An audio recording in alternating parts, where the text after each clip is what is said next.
Over the next 90 minutes, we'll be discussing the summer ahead: water, fire and heat. And as Councillor Canis said, following the terrible events of February this year, we do approach the coming summer with a degree of trepidation, even anxiety. The rain of recent weeks has been most welcome. Melbourne's depleted storages are now more than a third full, which is still not great, I guess, but it's a darn sight better than three-quarters empty. The rain has given our city gardens and trees a much-needed drink. But I suspect, and I'm guessing here because I'm no expert, I suspect the rain will also foster the growth of a new forest understory, which, once things dry out again around February next year, could provide the timber for future wildfires. In other words, every silver cloud has a grey lining. We have three very interesting speakers for you tonight who will speak in turn. Our first speaker is Dr. Michael Cathcart, who's a historian, a writer, a broadcaster, in fact a colleague of mine on ABC Radio National. Michael has had a long association with the Australian Centre at the University of Melbourne. He produced an acclaimed abridgment of Manning Clark's 6-volume classic, A History of Australia, and his latest book is called The Water Dreamers, The Remarkable History of Our Dry Continent. So, who better to speak about water than Michael Cathcart?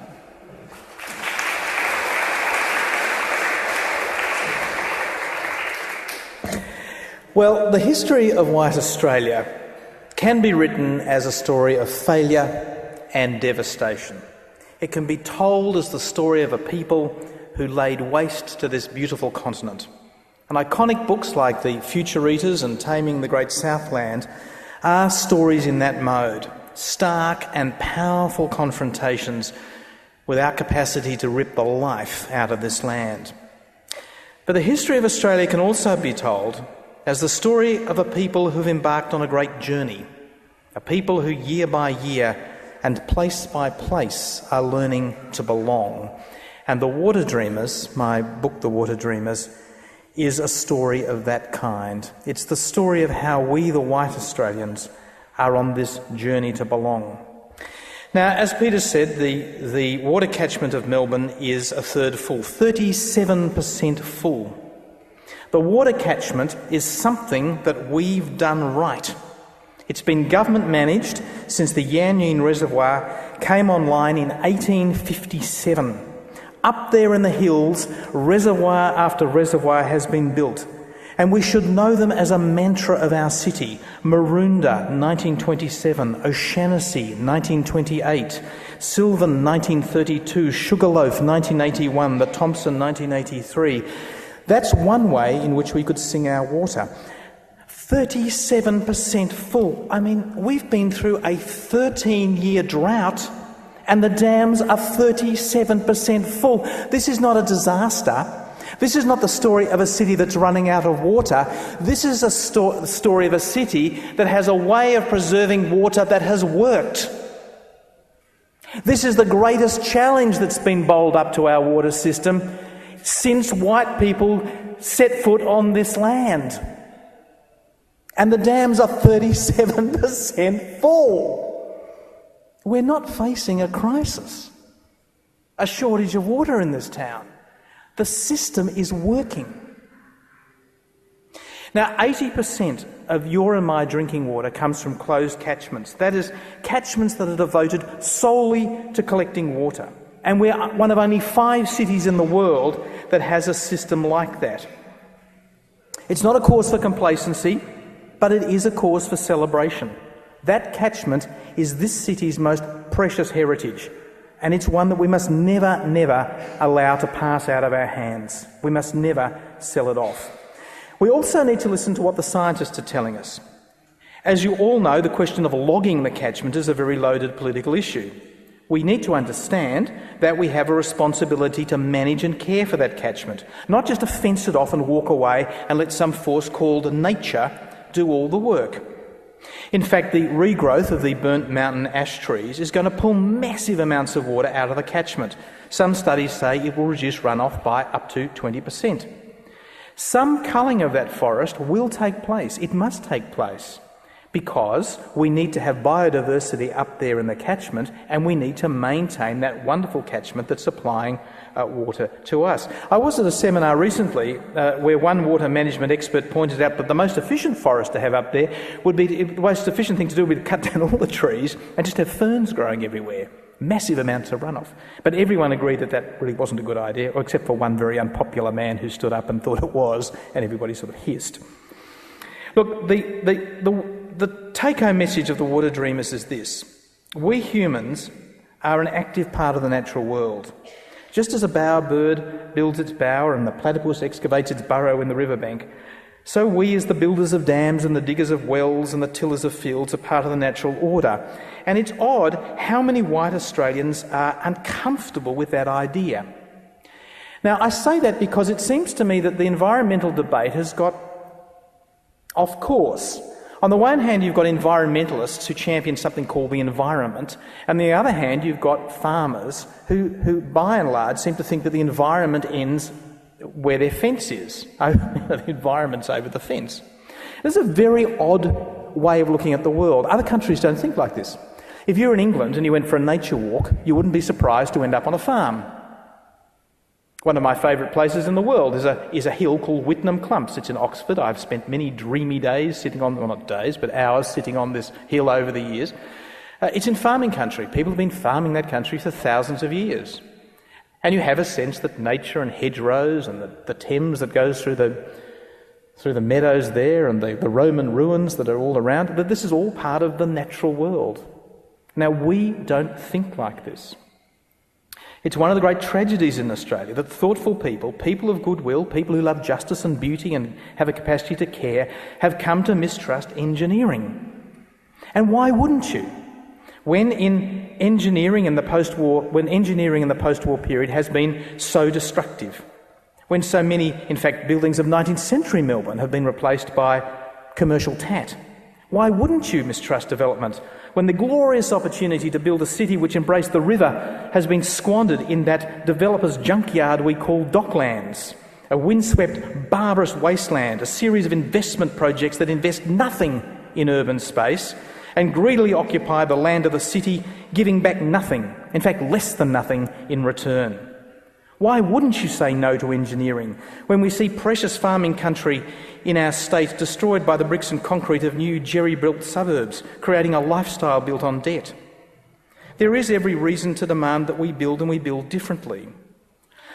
But I want to point out how strange white Australians are. You know, I gave a talk recently at a gentleman's club in town, and there was a chap there who kept wanting to tell me that the Aborigines were different. They were so different from us. We couldn't possibly understand them. They couldn't understand us. And I thought, what nonsense.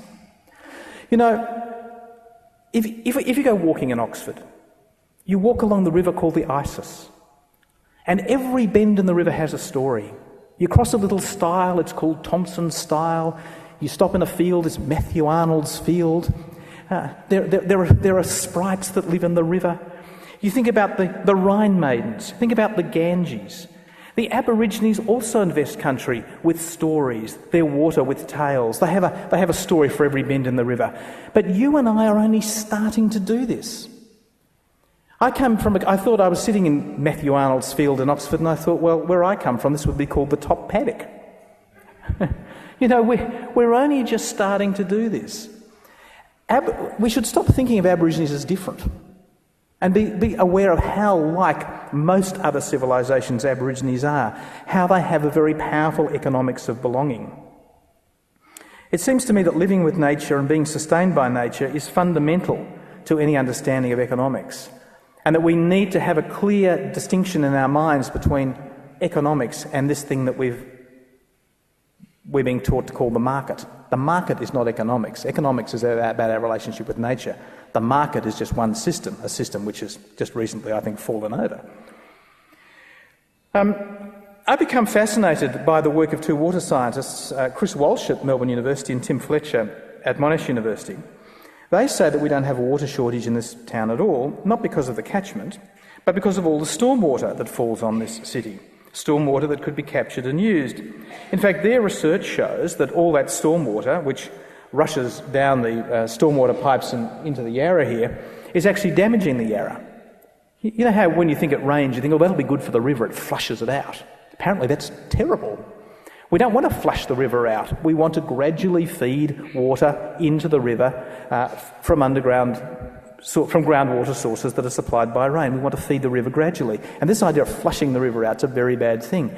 So we've got all this water in Melbourne that we don't use and that we dump in the river, which does damage over there. If we view the whole of the city as a brilliant way of capturing rainwater and then work out somewhere to store it, you might think that allowing a corporation to build a desalination plant and then charge us through the nose for it might not be the best idea anyone's ever come up with. Next year is the 175th anniversary of the foundation of Melbourne in 1835, the semi-sesquicentenary. How should we mark it? Well, one way, I think, would be to say that the human history, our history in this place, is thousands of years old. In fact, to forget the idea of the semi-sesquicentenary. I'm going to end with a little story. About 18 months ago now, I went on a cruise up the Kimberley. I was there there were a lot of rich people on a boat, and they'd taken me along as a resource. You'd make a good resource, they told me. So off I went to be a resource, and I told them things about Australian history. And we got in a little boat and we went ashore and we went up into this cave, or this rock face, where there are Wandjina figures. And I thought as I was looking at these are part of my story, they're part of our story, in a way that the Americans who were with us couldn't feel a sense of belonging. Now, I know they're somebody's dreaming, they're somebody's sacred space, and I'm not trying to impose on that. But by respecting it and feeling the power of it, it seemed to me that that was a way of sharing in something profound about the land that preceded Captain Cook and all that jazz. Around us is the land made by Bunjil the eagle. And I reckon that next time you see him up in the air, if you just said to yourself, oh, there's Bunjil up there, old Bunjil looking for his dinner, you might find that you feel a bit differently about your place. If you're a white Australian, if you're Indigenous Australian, you won't feel any different because you feel it already. Now, I know that there will be Indigenous people in the audience who think I'm imposing on their culture, and I don't mean to do that. It's just a way of respecting and belonging, it seems to me. So that's the water dreaming angle on the year ahead. We're all water dreamers, and it's part of belonging to this wonderful city that we call home. Thank you.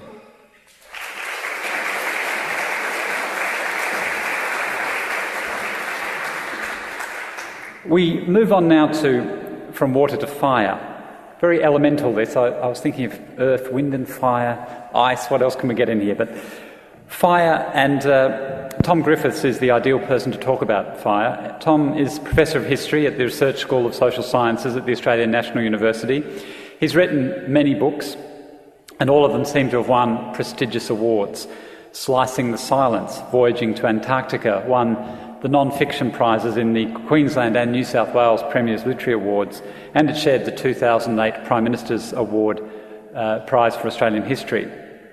His earlier book, Hunters and Collectors, The Antiquarian Imagination in Australia, also won a swag of awards. And most importantly for us in this context, Tom Griffiths is the author of Forests of Ash, An Environmental History, which was a finalist for the Eureka Science Book Prize in 2002, a book about fire. And in the immediate aftermath of the Black Saturday fires this year, Tom Griffiths also published an essay in the online journal Inside Story, an essay called We Have Still Not Lived Long Enough, reflecting on the lessons learned, or perhaps better said, the lessons not learned from the Black Friday fires of 1939. The essay won the Alfred Deakin Prize for an essay advancing public debate at this year's Victorian Premier's Literary Awards, a very well-deserved prize, and I should know because I was one of the judges. And Tom has donated the prize money that he won to a fund for collaborative research, historical research, with one of the fire-affected communities. So please welcome Professor Tom Griffiths.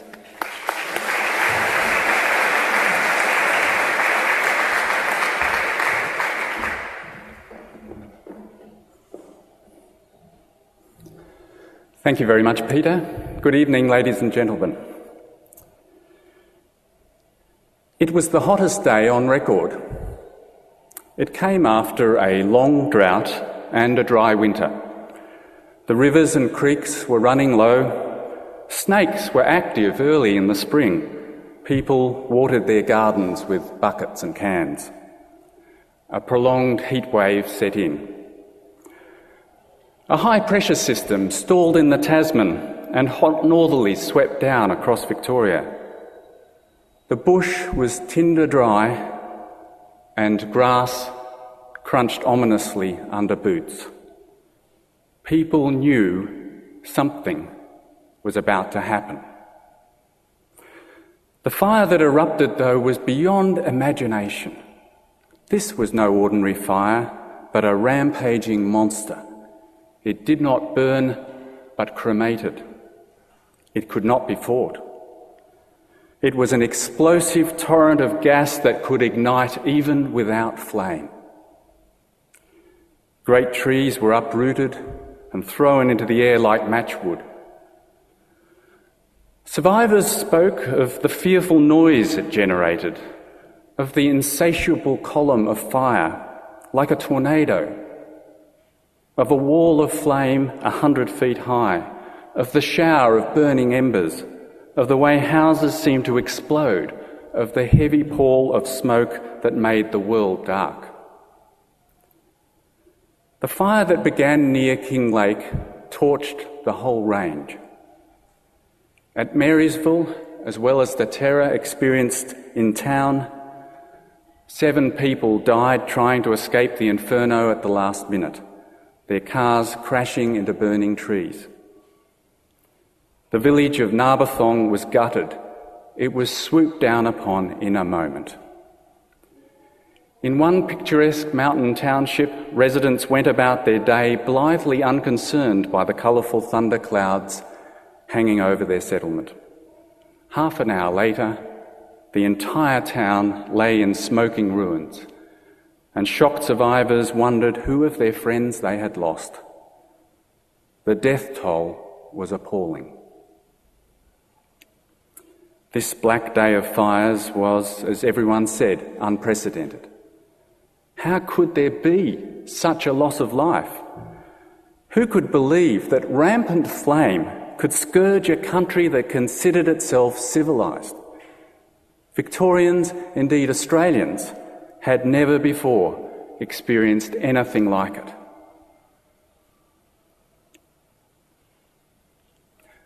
I've just described Black Friday 1939, using the words of reporters and witnesses. Did you think at times that I was describing Black Saturday 2009? It is haunting, isn't it, to hear the same words, the same phrases, the same images used across 70 years to describe something that we think is unprecedented. In Victoria right now, suspended between one summer of destruction and another of fearful prospect, with a Royal Commission into Australian people and nature dominating our airwaves, and itself suspended between an interim report and its final recommendations, with grieving bush residents deciding whether to abandon or return to their blackened homes, I think in Victoria right now we inhabit a crucial and revealing moment, a time when we're conducting an intriguing cultural experiment. How do we make sense of Black Saturday? How do we talk about it? What kinds of regrowth, natural and cultural, are to be found in the stark, austere forests? How do we remember and how do we forget? Let me give you an example of instinctive language from the ashes. When the local historian of Marysville was finally allowed back with other residents to see the devastation of her township from the windows of a bus, she awoke in exile early the next morning, sat up in bed and started writing. she found herself writing the first words of the sequel of her 2006 history of the town. Marysville, she began, had been razed by an unnatural disaster. That's how this thoughtful and informed survivor instinctively described Black Saturday. It was an unnatural disaster. It's a description that goes to the heart of the debates about this great fire. The 2009 fires erupted at the end of a record heat wave, and there seems little doubt that this was a fire exacerbated by climate change. And it was no familiar fire, it was a firestorm. And in Marysville, the awful spectre of arson seems to have had grim substance. The smoking township was declared a crime scene for weeks. These are some of the reasons why I imagine the Marysville historian calls Black Saturday unnatural. Yet it's also a phrase that literally turns its back upon the very nature that has sustained this community. Marysville is close to and economically supported by the forests of ash, where Holocaust fires are endemic. The mountain ash, Eucalyptus regnans, is a magnificent, towering eucalypt that's actually a fireweed. It's unusually dependent on its seed supply for regeneration, and to crack open those seeds high in the crown of the tree and to cultivate the saplings in sunlight, it needs a massive wildfire.